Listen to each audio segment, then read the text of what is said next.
So, it is getting closer to Halloween, and I honestly don't know what to do for a Halloween special. So I have this idea to recite some of the spookier stuff that happened in my life. This one isn't necessarily scary, this first story, but I feel it's a good way to kind of get started for this little video. So, like I said, this isn't too scary, but a pretty odd dream I had. You can almost say surreal. So, other than that, let's get right into it.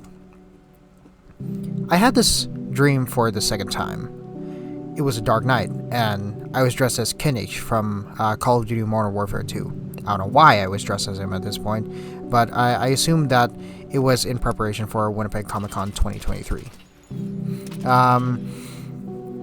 It was nighttime around maybe 8 or 9 p.m., so the sky was already dark, or it was already setting, and I was going through the usual route I go through to go home. By the time I reached the road that I normally cross, the sky went from a dim blue to midnight black, and I saw myself walking through the ditch beside the road. When I got to the middle of the road, I saw 12 pull up on someone, possibly some traffic thing, but I would pass them by, never mind of how I was dressed as a character from Call of Duty, but they paid me no mind either. Well, I watched them as I passed by. As soon as I closed in on the road towards my home, I saw a group of friends walking together in what appears to be in costume. I couldn't remember what the major theme was for them, but I saw an old friend of mine. Let's call him Tim for this video, but he called him Luke, and he was like, "Luke, from Star Wars." He was wearing a big jacket. I think a bomber jacket, telling by the dim blue that suddenly came back out of nowhere at this point. It felt like early morning, but specifically the kind where the sky is a dim blue, like maybe around 6 or 7 in the morning.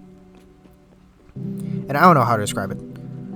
As I talked to Luke, a couple of my old coworkers, let's call them Aiden and Xander, they pulled up, and I ended up chatting with them for a time, till I got to my home where I saw my childhood friend, let's call her Mildred, and at this point, I lost my plate carrier and my rifle from my costume. Like, it just magically disappeared.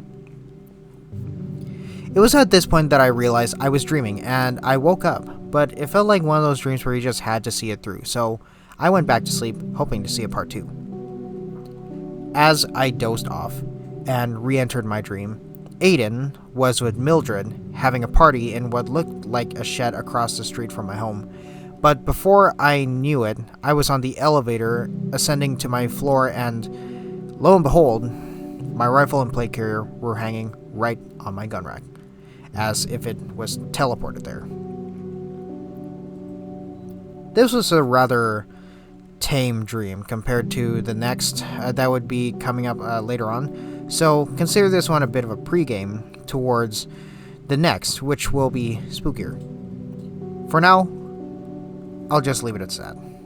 So, as always, I say to y'all, ladies, gentlemen, everyone in between, and everyone in New Orleans, my name is Cobra, and y'all have yourselves a beautiful night.